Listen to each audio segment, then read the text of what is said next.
Captain Day stood in the observation gallery of Prime Station, watching the council chamber below through the transparent floor. His hands were clasped behind his back, his face carefully neutral. Around him, other human observers waited in silence. They all knew what was coming. The rumors had been spreading for weeks. The council chamber was massive, a sphere of polished metal and light that could hold representatives from 847 species. Today it was full. Delegates floated in their designated zones, some in water-filled bubbles, others in methane clouds, and many in the standard oxygen-nitrogen atmosphere that filled most of the chamber. The diversity was stunning, but Day had seen it many times before. Today he could only feel a cold dread in his stomach. Ambassador Tay sat in Earth's designated zone, surrounded by his small team.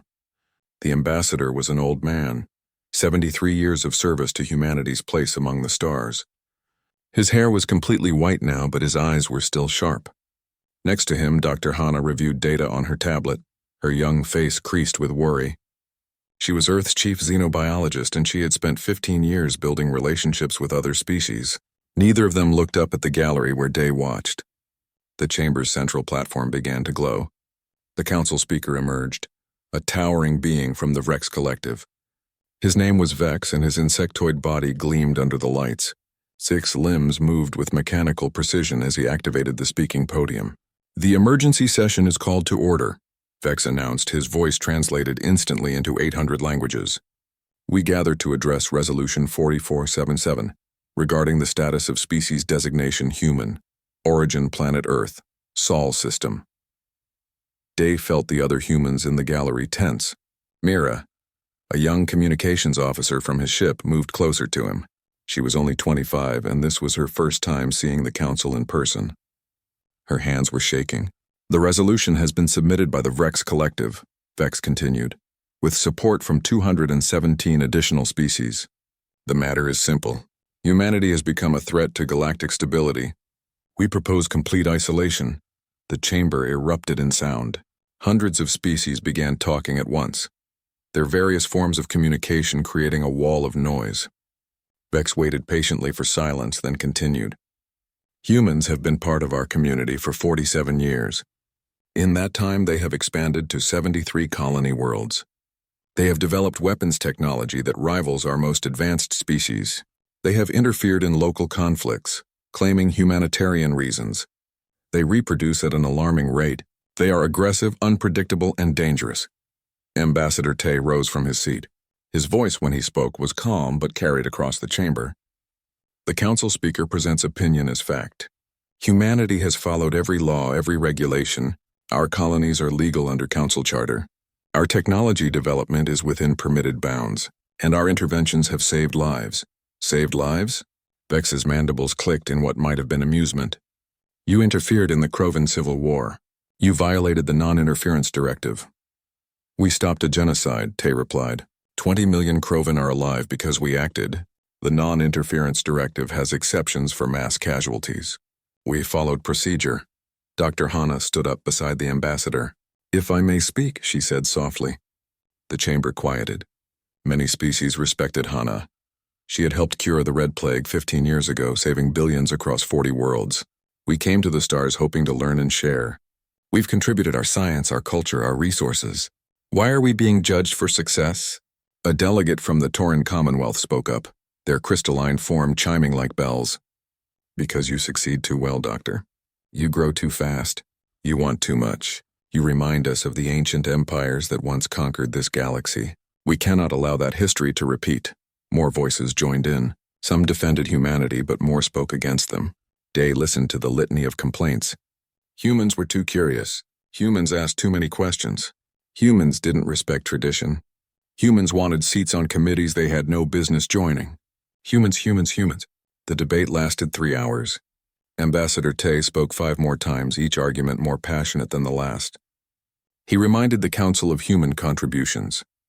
He showed records of cooperation. He presented character witnesses from dozens of species. None of it mattered. When the vote was called, Day felt time slow down. The holographic display showed the tally in real time. Green lights for rejection of the resolution. Red lights for acceptance. The red lights multiplied quickly.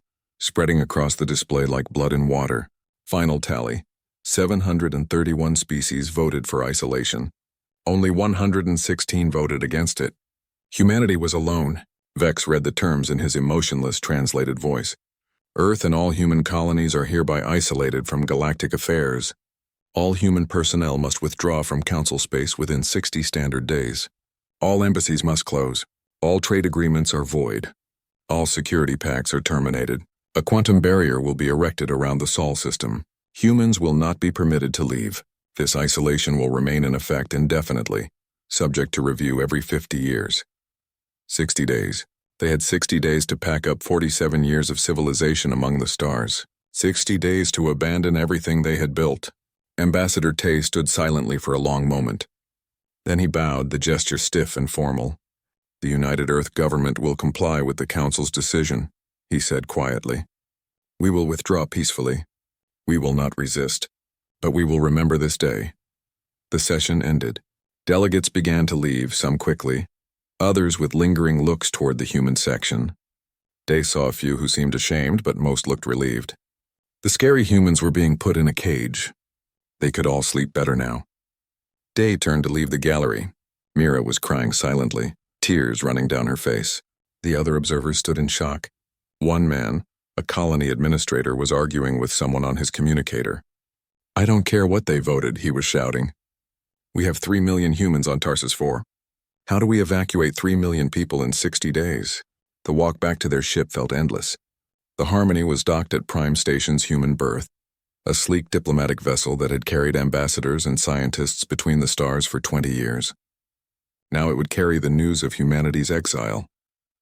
Dr. Hanna joined them on the shuttle ride back. She was reviewing the voting records on her tablet, her fingers moving quickly across the screen. Ambassador Tay sat beside her, staring at nothing. Something's wrong, Hanna said suddenly. She turned her tablet so Day could see. Look at this. The Krovan voted for our isolation. We saved 20 million of their people and they voted to exile us. Fear overcomes gratitude, Tay said tiredly. No, that's not it. Hanna scrolled through more data. The Mendi voted against us too. We cured the red plague that was killing their species. The Toro, the Hesketh, the Vorn, 12 species that owe their survival to human intervention, all voted for isolation. Why? Day looked at the list. He had fought beside Mendi soldiers during the plague crisis. He had shared meals with Toral diplomats. They had seemed like friends. They didn't quarantine us to protect the galaxy, Hanna whispered. They did it because they're afraid of what we're becoming. Day looked out the shuttle window at the vast station falling away behind them. Beyond it, space stretched infinite and cold. Somewhere out there was Earth, soon to be cut off from everything beyond its own solar system. Then we'll have to show them, Day said quietly, that their fear was justified. The shuttle docked with the Harmony. Within the hour, they were breaking orbit, heading home to deliver the news that would change everything. Behind them, the Council celebrated their victory. They had contained the human threat. They were safe now. They had no idea what they had just unleashed. The news reached Earth 3 days later. President Yuna sat in the Emergency Command Center deep beneath Geneva, watching the global feed counters climb. 4 billion people had tuned in to her address. By the time she finished speaking, it would be 7 billion. She looked into the camera with steady eyes. Her speech had been written and rewritten 20 times, but in the end, she had thrown it all away. The people needed truth, not comfort. Citizens of Earth and all her colonies, she began. The Galactic Council has voted to isolate humanity. In 57 days, a barrier will seal our solar system. We have been deemed too dangerous to remain part of the galactic community. She paused, letting the words sink in. We will comply with their decision. We will bring our people home. We will close our embassies peacefully, but we will not forget, and we will not forgive. The broadcast showed reactions from around the world. In Seoul, people gathered in the streets, silent and shocked. In New York, protesters surrounded the former Council Embassy building. In the lunar colonies, workers stopped mid-shift, staring at screens in disbelief. On Mars Station 7, someone threw a chair through a window. Admiral June watched the broadcast from Fleet Command in orbit above Earth. He was a tall man, 56 years old, with gray streaking his black hair. He had served in the United Earth Fleet for 34 years, rising from a shuttle pilot to Supreme Commander. Now he faced the greatest challenge of his career. "How many ships do we have?" he asked his staff. Commander Lee, his tactical officer, pulled up the displays. 412 military vessels of all classes, another 800 civilian ships capable of interstellar travel, and 2 million humans scattered across 73 colony worlds. 60 days to bring them all home. June shook his head. "It's not enough time." "We'll make it enough," Lee replied. The evacuation began immediately. Every ship that could fly was pressed into service. Passenger liners, cargo haulers, mining vessels, even personal yachts. They scattered across the galaxy like seeds on the wind, racing against the countdown. On Tarsus IV, Colonial Administrator Park oversaw the evacuation of 3 million people. The spaceport ran 24 hours a day, ships landing and launching in a constant stream. Families packed what they could carry. Everything else was left behind. Homes, businesses, farms, schools. 40 years of building, abandoned in weeks. Park stood on the landing pad watching a family board a transport. The mother was crying. The father carried a small child. The child was waving goodbye to a dog that barked from behind a fence. Pets couldn't come. There wasn't room. "I'm sorry," Park whispered to no one. But the evacuation was only part of the story. Deep beneath the lunar surface, something else was happening. Something secret. Admiral June took a private shuttle to Tycho Base, the fleet's primary research facility. He traveled alone, no guards, no staff. The base commander met him at the airlock. "Phoenix Protocol is active," the commander said simply. They descended through 3 layers of security: biometric scans, quantum encryption, old-fashioned armed guards. Finally, they reached a conference room carved from lunar rock. Inside, 12 people waited. The smartest minds humanity had. Dr. Hanna was there, transferred back from Prime Station. Engineer Bin sat at the head of the table, his hands covered in grease from working in the shipyards. Others represented different fields: quantum physics, artificial intelligence, weapons development, biotechnology. "We have 57 days, June said without preamble. "The Council thinks they're putting us in a cage. We're going to prove them wrong. Phoenix Protocol begins now." Engineer Bin activated the holographic display. The solar system appeared, rotating slowly. "We've been preparing for this possibility since first contact," he said. "We hoped we'd never need it. We were wrong." The display changed, showing hundreds of construction sites throughout the solar system. Shipyards in orbit around Earth, the Moon, Mars, mining operations in the asteroid belt, research stations near Jupiter. All of them were already working at full capacity. "The Council gave us their barrier specifications as a courtesy," Dr. Hanna said, her voice bitter. "They wanted us to understand what would contain us. What they don't know is that we've been studying their quantum technology for 20 years. The barrier is based on human theoretical work that the Taural claimed as their own 30 years ago." "You can break it?" June asked. "Eventually. But that's not the plan." Hanna pulled up new data. "We're going to use the barrier. It will hide us.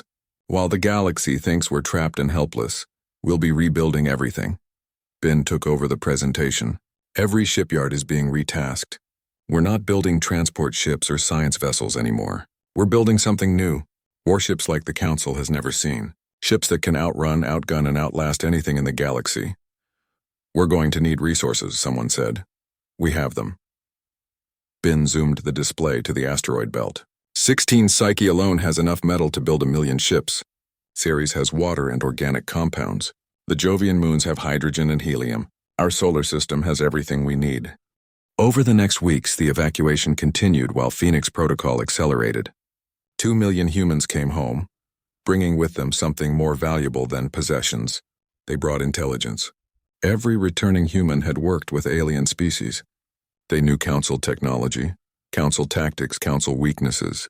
Diplomats carried encrypted files with classified information. Merchants knew trade routes and supply chains. Scientists understood alien research better than the aliens themselves. 47 years of integration had taught humanity everything about their neighbors. Captain Day delivered a particularly valuable package. During the journey home, he had compiled a complete analysis of Council military capabilities. Ship counts, weapons specifications, tactical doctrines, command structures, everything. "The Vrex Collective has the largest fleet," he reported to Admiral June. 10,000 warships, but they're old designs. built for intimidation rather than combat. They haven't fought a real war in 300 years. And they think we're the dangerous ones, June said quietly. With 40 days remaining, every human was back in the solar system except for a few diplomats who would stay until the end. The galaxy watched nervously, expecting resistance, violence, desperation. Instead, they saw peaceful compliance.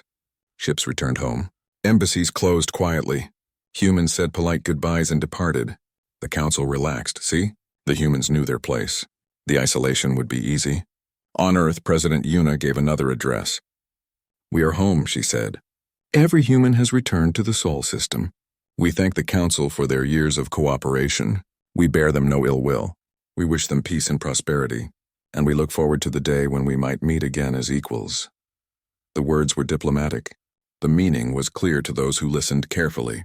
As equals, not as supplicants, not as junior members grateful for scraps of acceptance, as equals. With 30 days remaining, the asteroid mining operations went into overdrive. Entire asteroids were consumed, broken down into component elements, refined into raw materials.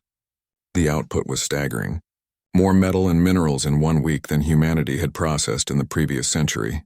Engineer Ben worked 18-hour days in the orbital shipyards. Around him, thousands of construction bays built new vessels, not slowly one at a time but in assembly lines. Hulls, drives, weapons, shields, modular components that could be combined in different configurations. The ships were ugly utilitarian things. No grace, no art, just function. "Beautiful," Ben said, watching a new destroyer take shape. With 10 days remaining, the quantum barrier generators were towed into position.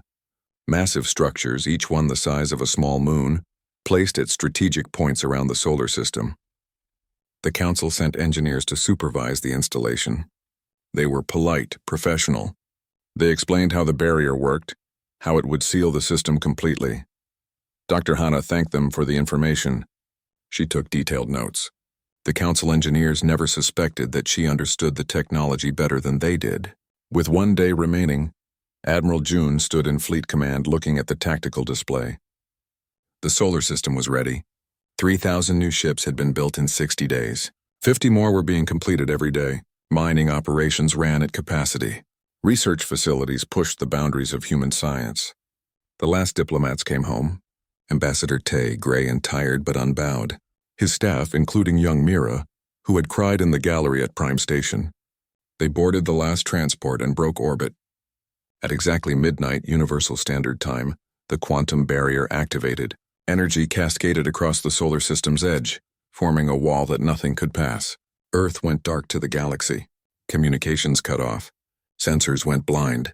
The Sol system became a black box, sealed and hidden. On Prime Station, Counselor Vex watched the barrier complete. "It's done," he said with satisfaction. "The human threat is contained." On Earth, Admiral June watched the same barrier from the inside. Around him, his command staff waited in silence. 3,000 warships hung in formation, with more joining every day. Orbital factories produced weapons and shields. Research teams unlocked secrets the Council had hoarded for centuries.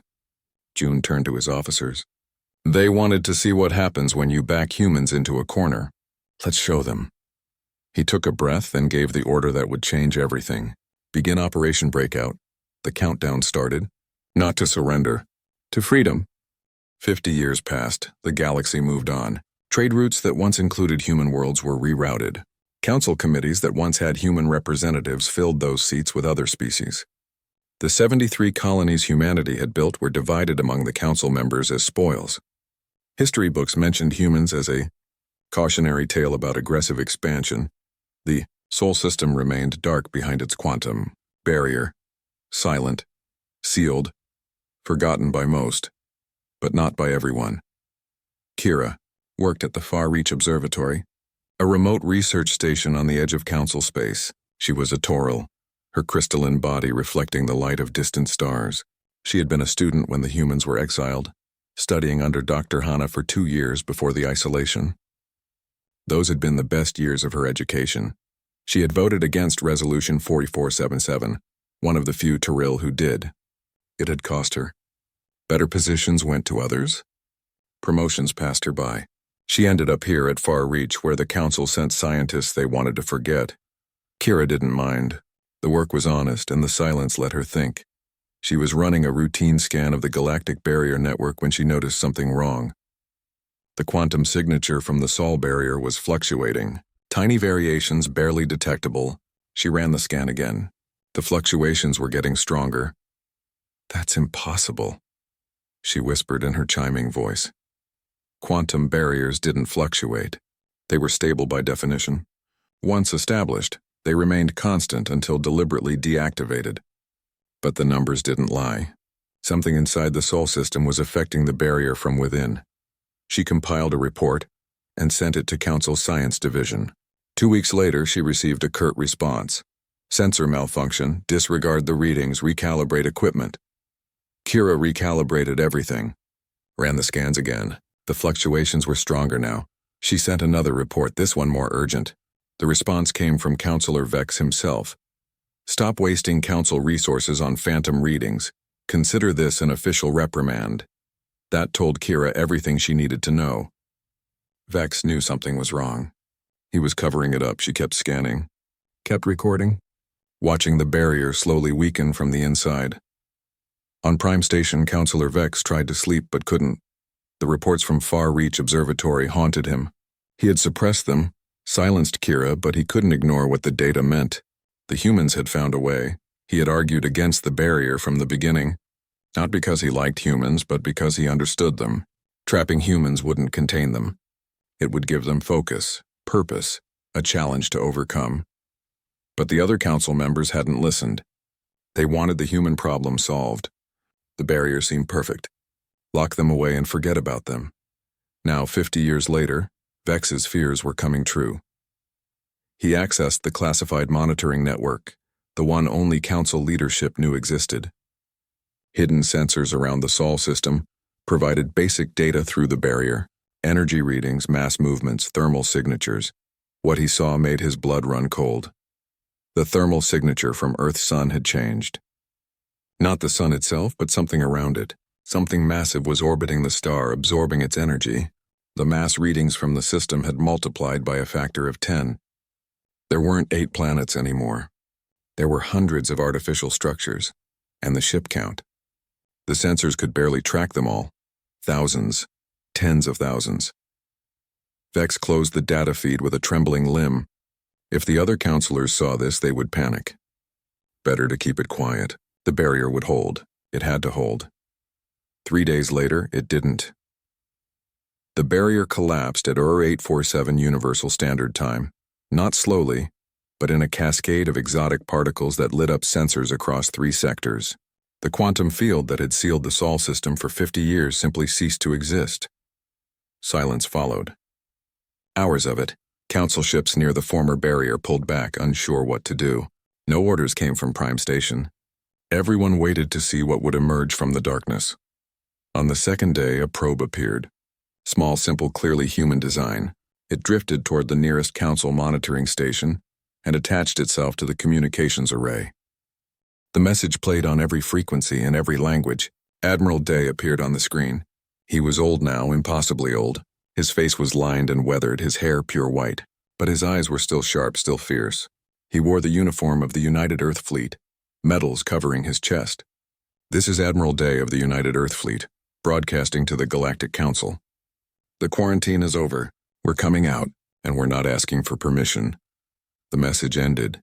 No explanation, no demands, just a simple statement of fact. On Prime Station, emergency sessions were called. Council members argued and shouted. Some demanded immediate military response. Others urged diplomacy. A few suggested simply leaving the humans alone and hoping they would stay in their system. Counselor Vex knew better. The humans wouldn't stay. They couldn't, it wasn't in their nature. He ordered long-range scans of the Sol system. The sensors struggled to penetrate the dissipating barrier energy, but eventually images came through. The council chamber fell silent as the data appeared on the central display. The Sol system was unrecognizable. Earth still existed, green and blue and beautiful, but everything else had changed. The asteroid belt was gone, completely mined out. In its place floated hundreds of massive habitats, each one capable of housing millions. Mars had been terraformed, its surface covered in domes and cities. Jupiter's moons were industrial complexes that glowed with the heat of constant production. And around the sun, a Dyson swarm. Millions of solar collectors forming a loose sphere that captured the star's energy. The power output was unimaginable. But the ships. Oh, the ships. They emerged from Earth orbit in perfect formation. 50,000 vessels of various sizes, from small destroyers to massive dreadnoughts that dwarfed anything the Council had. They moved with coordination that suggested AI control, but with creativity that proved human minds guided them. The lead ship broadcast on all channels. A young voice, confident and clear. "This is Captain Young Jin of the Earth Fleet Ship Defiance. Ready for first contact, again?" The mockery in his tone was obvious. The threat implicit. The entire galaxy held its breath. Kira, watching from Far Reach Observatory, felt something she hadn't felt in 50 years. Hope. The humans were back, and they were magnificent. On Prime Station, Counselor Vex knew that everything had changed. The galaxy had voted to isolate humanity, thinking they were protecting themselves from a threat. Instead, they had given that threat 50 years to grow unchecked, unobserved, and utterly determined to prove the Council wrong. He opened a communication channel to the VREX Collective Military Command. "Mobilize the fleet," he ordered. "All of it. What are we facing?" the commander asked. Vex looked at the tactical display, at the 50,000 human ships that hung in space like predators circling prey. He thought about the resources of an entire solar system bent to a single purpose. He thought about human determination, human creativity, human stubbornness. "Everything we feared," he said quietly, "and worse than we imagined." The human fleet didn't advance. They simply waited, letting the galaxy come to terms with what they had become, letting the fear sink in, letting every species that had voted for isolation understand that they had made a terrible mistake. Captain Young Jin sat in his command chair aboard the Defiance, watching the tactical displays. He was 32 years old, born during the isolation. He had never seen an alien in person. Everything he knew about the galaxy came from records, from stories, from the bitter memories of his parents' generation. His father had been on Tarsus 4 when the evacuation happened. His mother had worked on Mars during the construction boom. They had told him what it felt like to be exiled, to be judged and found wanting by species that didn't even try to understand humanity. Now it was his turn to make them understand. "Sir, we're receiving thousands of transmissions," his communications officer reported. "From all over the galaxy. Some are threats, some are warnings, but some," she paused, "some are welcoming us back." Young Jin smiled. "Good. At least some of them learned something in 50 years. Mark the friendly signals. We'll contact them first. And the threats? Ignore them. For now." He leaned back in his chair. "Let's see what the Council does. If they're smart, they'll talk. If they're not..." He gestured at the fleet surrounding his ship. "Well, we came prepared for that too." Behind him, the ship's AI core hummed with processing power. Around him, 50,000 warships waited for orders. Ahead of him, the galaxy sprawled in all its glory, beautiful and vast and utterly unprepared for humanity's return. The exile was over. The reckoning was about to begin. Captain Young Jin gave the order at dawn, Earth Standard Time.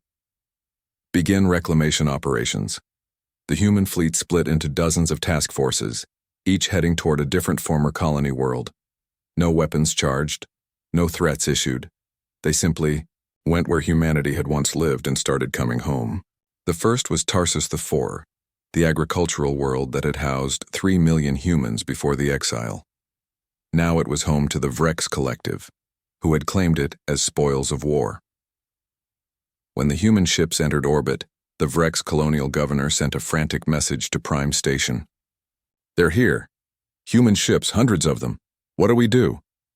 The response took 3 hours to arrive. By then it was too late. The human ships didn't fire. They didn't threaten. They simply broadcast a message to the surface. This world was built by human hands. The farms, the cities, the infrastructure, all of it. We're taking it back. You have 48 hours to evacuate.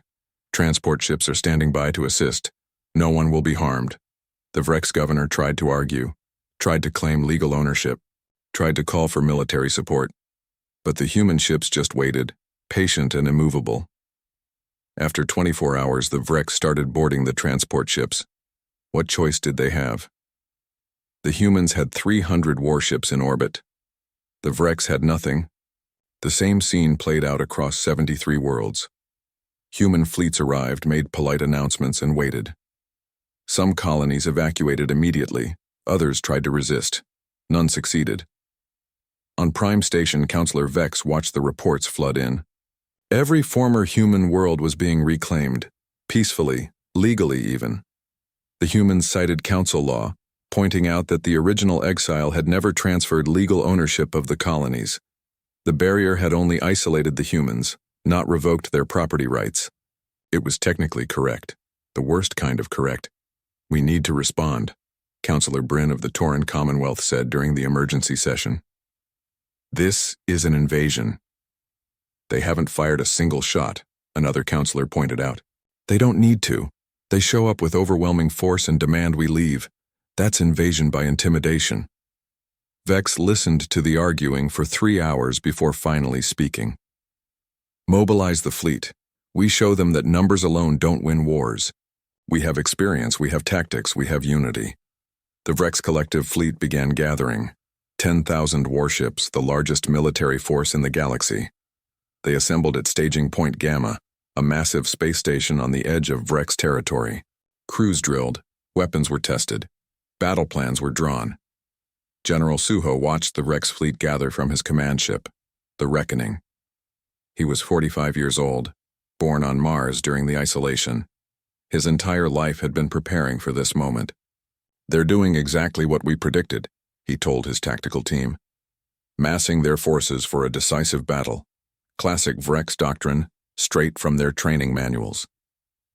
The same manuals we've been studying for 50 years, his second-in-command noted with a smile.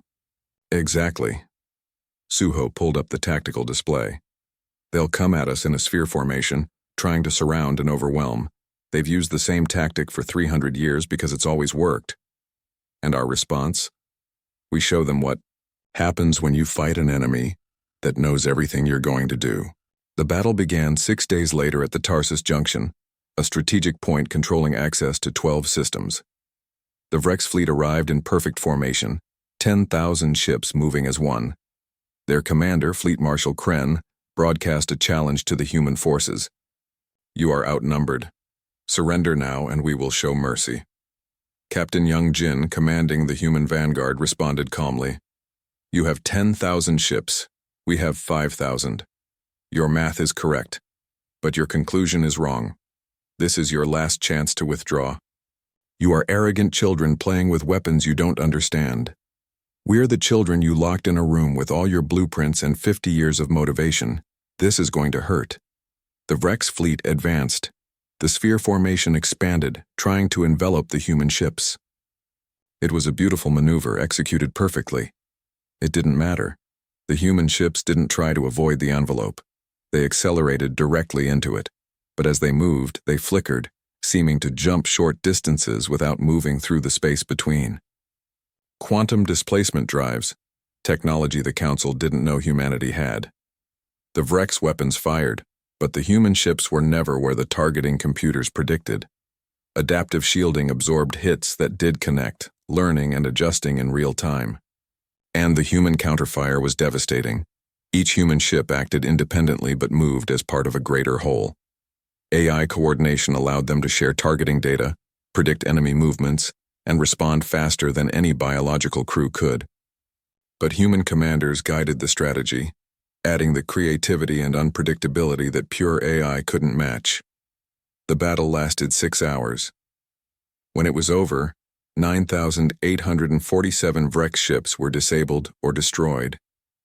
Only 23 human ships were lost. The numbers were impossible. The outcome was undeniable. Fleet Marshal Kren, his flagship crippled and drifting, sent a message to Prime Station. Just 2 words. They're unstoppable. On Earth, Admiral Day watched the battle reports from his retirement home in the mountains.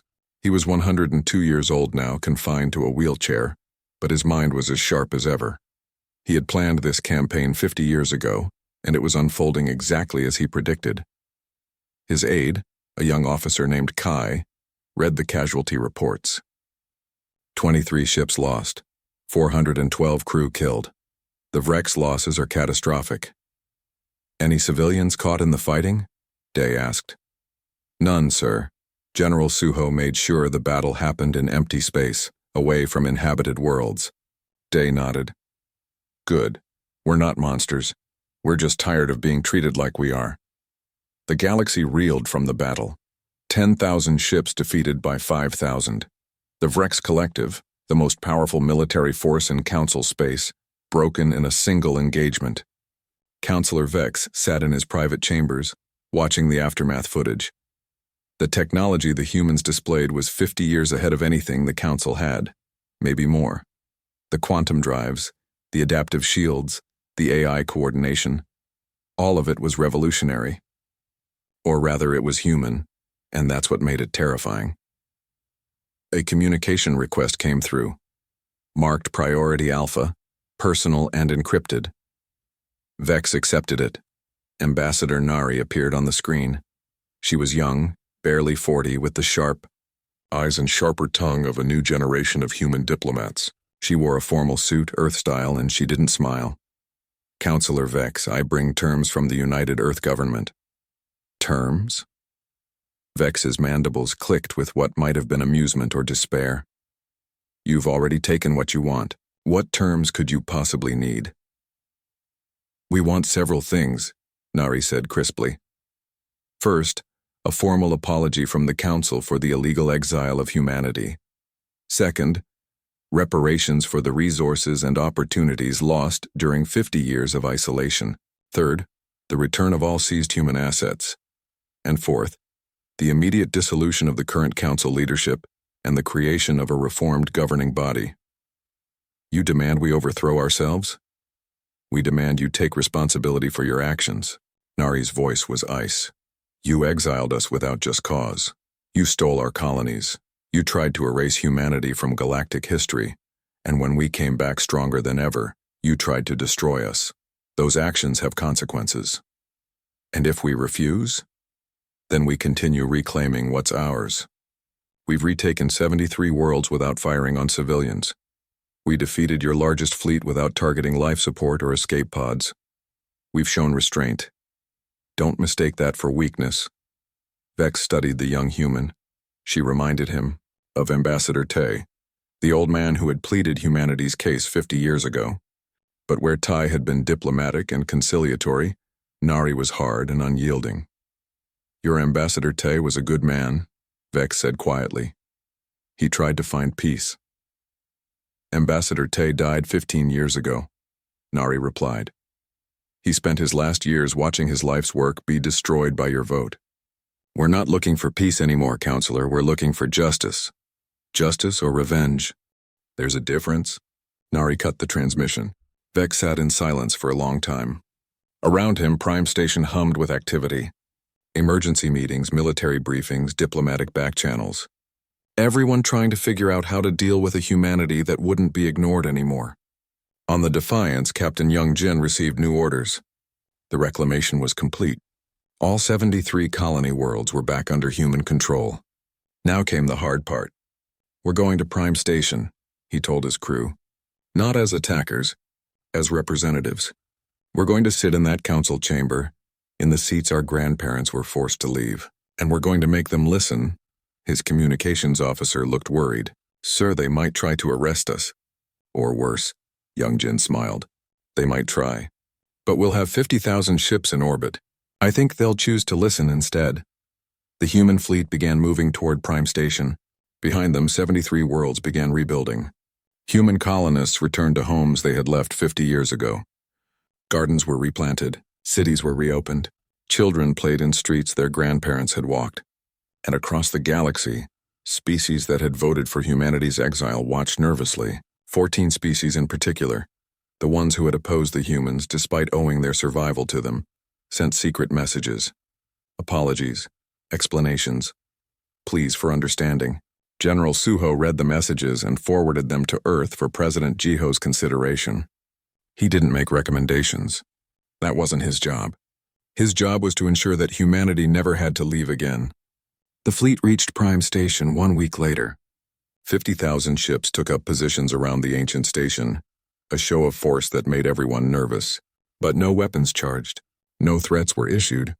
Ambassador Nari docked with the station in a small diplomatic shuttle. She brought no guards, carried no weapons, just herself and a data pad containing humanity's demands. She walked through the station's corridors, remembering the stories her grandmother had told, about how humans had once worked here, lived here, been part of the galactic community, about how they had been cast out and humiliated. Never again, Nari thought. Never again. She entered the council chamber. Every seat was full. 847 species watched her walk to Earth's former position. The seat was still empty, waiting. Nari sat down. The human delegation, she announced calmly, is now in session. Captain Young Jin led the expedition to First Light with a sense of destiny. The dead world orbited a red giant star in unclaimed space, far from any council territory. 50 years ago, a human archaeological team had been working there when the exile order came. They had packed their equipment and left, taking only their personal notes. Those notes had been stored in Earth's archives, forgotten during the chaos of isolation. Until 3 weeks ago, when Kira, the Turil scientist who had detected the barriers, collapsed, defected to humanity with a gift, classified Vrex intelligence files. The files revealed why the Vrex had pushed so hard for humanity's exile.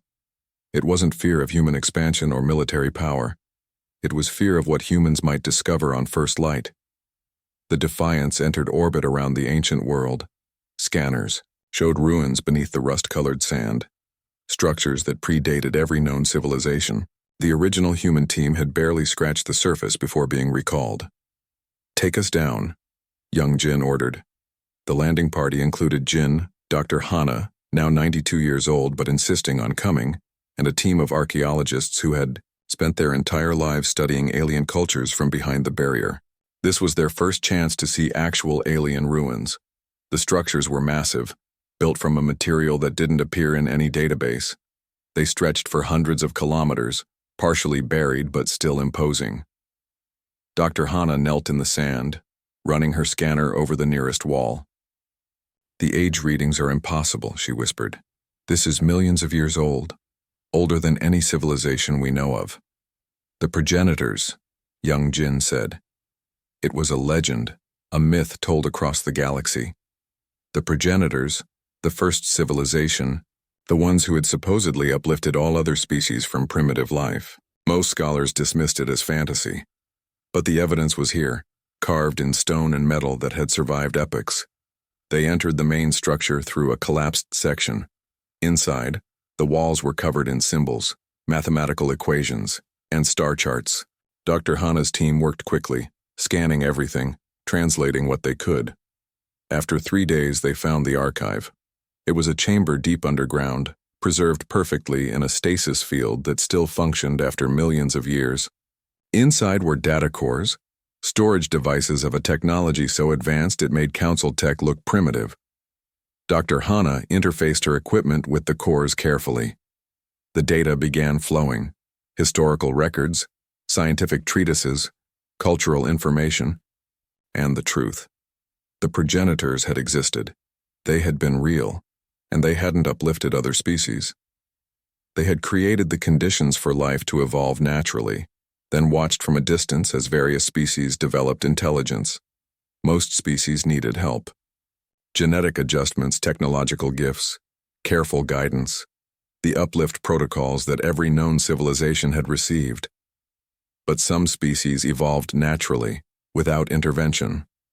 They were rare, appearing once every few million years. And, according to progenitor records, these natural species were special. They had potential the uplifted ones lacked. Humanity was a natural species. "That's why we're different," Dr. Hana said, reading the data with trembling hands. "We evolved without help. Our aggression, our curiosity, our need to explore and expand. These aren't flaws. They're features. They're what natural evolution produces." "And the Vrex knew this?" Young Jin asked. Hana pulled up more files. "The Vrex discovered these ruins 300 years ago. They found the same records we're seeing now, and they learned something that terrified them." The final progenitor message appeared on the screen. written in a language that the translation software struggled with, but the meaning was clear. We have transcended physical form and departed to explore higher dimensions. We leave behind these records for the species that will follow. Most will need guidance to reach their potential. But watch for the natural ones. They are rare, but they are our true heirs. When you find them, do not fear them.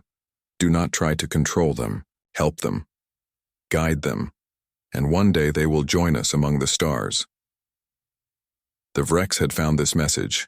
They had learned that humanity was a natural species, and they had realized what that meant. Humans were the progenitors' designated heirs. The Vrex, uplifted late in galactic history, had always felt inferior. They had compensated by becoming the Council's military power, by dominating through force. The discovery on first light threatened everything. If humanity was the natural, heir to the progenitors, then the Vrex were just another uplifted species no more special than anyone else. So they had orchestrated the exile.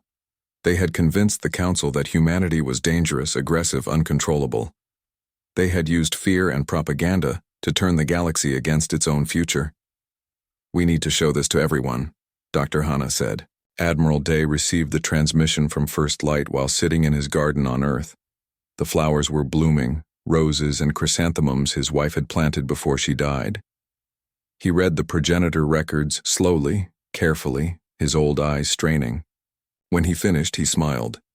It was a sad smile, but genuine.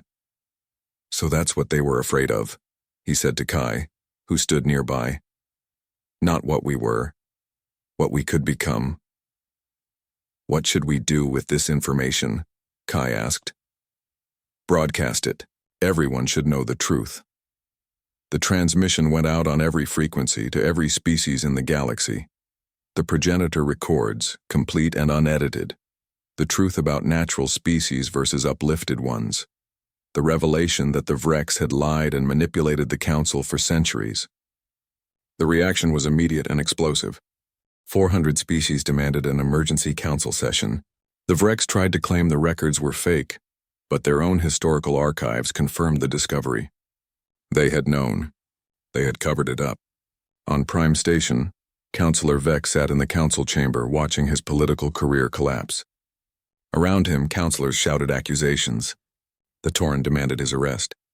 The Mendi called for Vrex expulsion from the council.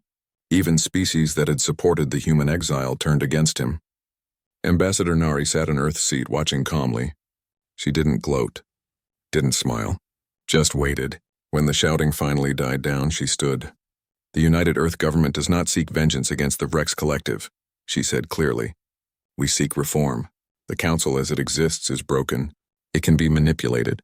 It makes decisions based on fear rather than justice. This must change. And you think you should lead this reform? A councillor challenged. No, we think everyone should. Nari activated a holographic display. We propose a new council structure. Equal representation for all species, regardless of military power or economic strength. Transparent voting. Public records. And most importantly, a charter of rights that cannot be overridden by majority vote. No species can be exiled without just cause and due process. You want to rebuild the entire galactic government? Vex asked quietly. We want to fix what's broken, and we're willing to help. The debates lasted for weeks. Some species resisted the changes. Others embraced them. Slowly, painfully, a new structure emerged. The reformed Galactic Union, built on principles of equality and justice rather than fear and control. Councillor Vex resigned. He faced trial for his role in the conspiracy, but Ambassador Nari argued for leniency. Punishing him doesn't undo the past, she said. Let him live with what he did. That's punishment enough. The tribunal agreed. Vex was stripped of his position but allowed to return to his homeworld. He left Prime Station a broken man, his mandibles clicking softly in what might have been regret. Admiral Day lived to see the new council's first session. He watched from Earth via holographic feed, too frail to travel. President Jiho represented humanity in person, along with Ambassador Nari and Captain Young Jin. The chamber looked the same, but everything felt different. The seats were arranged in concentric circles now, no species higher than others. The voting was public and recorded, and in the center where the old speaker's platform had been, stood a monument, a simple stone pillar inscribed with the progenitor's final message in 847 languages. Admiral Day watched the proceedings with tears in his old eyes. Kai sat beside him, ready to help if needed. "We did it," Day whispered. "We came back. We didn't let them break us." "You did it, sir," Kai said gently. "You and everyone who refused to give up." "No, humanity did it. Every person who worked in the shipyards, who mined the asteroids, who kept hoping when hope seemed stupid. They did it." The new council's first act was to formally apologize to humanity for the exile. President Jiho accepted the apology with grace, but her words carried weight. "We accept your apology, but we will not forget. The exile taught us that we cannot rely on others' goodwill for our survival. We will remain strong. We will remain vigilant. And we will never again allow anyone to tell us we don't belong among the stars." Dr. Hana, using a cane but still sharp, presented her complete findings on the progenitor archives to the scientific community. She gifted the data freely, making it available to all species. Research teams from across the galaxy began collaborating, unlocking secrets that had been hidden for millions of years. The technology sharing was revolutionary. Humans contributed their advances in AI and quantum mechanics. Other species shared biological adaptations and energy manipulation techniques. The galaxy entered a golden age of scientific discovery. Captain Young Jin was appointed as Earth's permanent representative to the reformed Galactic Union. He stood in the chamber during the first full session, looking around at the hundreds of species who had once voted to exile his people. 50 years ago, he said, you decided humanity was too dangerous to remain among you. You were right. We are dangerous. We're dangerous to lies, to injustice, to the idea that might makes right. We're dangerous because we don't accept limits others try to impose on us. And yes, that makes you uncomfortable. Good. Comfort breeds stagnation. Discomfort breeds growth. He paused, letting the words sink in. But we're also hopeful. We believe in cooperation. We believe in lifting each other up. We proved that during the exile. Instead of breaking, we built. Instead of seeking revenge, we seek partnership. We're not here to dominate you. We're here to work with you, to show you what the progenitors knew, that natural evolution and guided development both have value, that together we're stronger than apart. The chamber was silent. Then slowly approval sounds began, chimes from the Turil, harmonic hums from the Mendi, clicks from the Hesketh. Not all species joined in, but enough did. Kira, sitting in the Toril delegation, chimed loudly. She had found her way home too, accepted back by her people as a hero for defecting with the intelligence that led to First Light. She caught young Jin's eye and flickered her crystalline body in approval. Admiral Day died 3 months later, peacefully in his sleep. He was 105 years old. His funeral was attended by representatives from 200 species. Even some Vrex came, paying respects to the man who had defeated them but never hated them. His final words, recorded in a message for future generations, were simple. The galaxy voted against Earth expecting submission. They got revolution. They tried to cage humanity, forgetting that humans had spent their entire history breaking cages. And in the end, they learned the most important lesson about humanity. We don't seek dominance.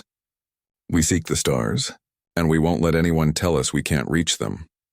President Jiho stood at the memorial service in Seoul, where a statue of Admiral Day had been erected. Young Jin stood beside her along with Dr. Hana, leaning on her cane but unbowed.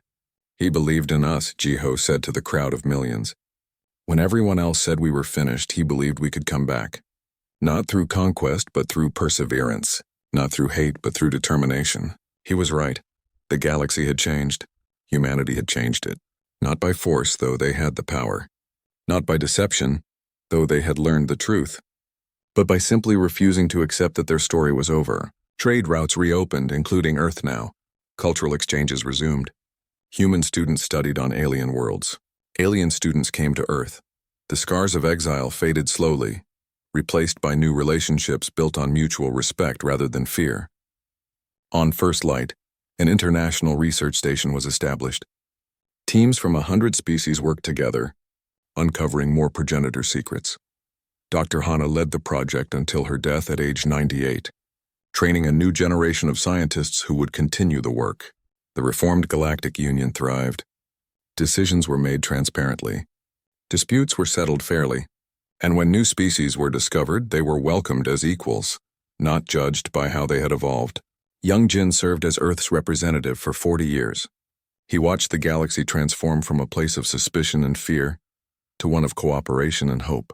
He married a Tauril scientist, their union blessed by both species. Their children were the first truly galactic generation, comfortable among any species. When he retired, he gave his final address to the council. "My grandparents were exiled from this chamber," he said. "They were told they didn't belong, that they were too different, too dangerous, too human. 50 years later, I stand here not as a conquered enemy or a begrudging ally, but as a full partner. That transformation didn't happen because we forced it. It happened because we proved that being different isn't a threat, it's a strength." He looked around the chamber one last time. The galaxy tried to stop humanity's rise. Instead, they gave us the motivation to rise higher than anyone imagined. So thank you to everyone who voted against Earth. You taught us what we were truly capable of. You showed us that when humans are cornered, we don't surrender. We build, we innovate, we overcome. And most importantly, we forgive. Because that's what separates us from those who would cage us. We remember, but we move forward. The chamber erupted in approval, not just from humans, but from hundreds of species who had learned to see humanity not as a threat, but as the future. And somewhere, among the higher dimensions the progenitors had ascended to, ancient beings watched with satisfaction. Their natural heir had found its place among the stars. Not through domination, but through perseverance. Not through fear, but through hope. Humanity had been tested, and humanity had proven worthy. The galaxy voted against Earth and unleashed humanity's wrath. But that wrath wasn't destruction. It was determination. It was the unstoppable will to survive, to thrive, to reach for the impossible and make it real. They had tried to cage the stars. They had failed. Because humans don't just reach for the stars. They become them.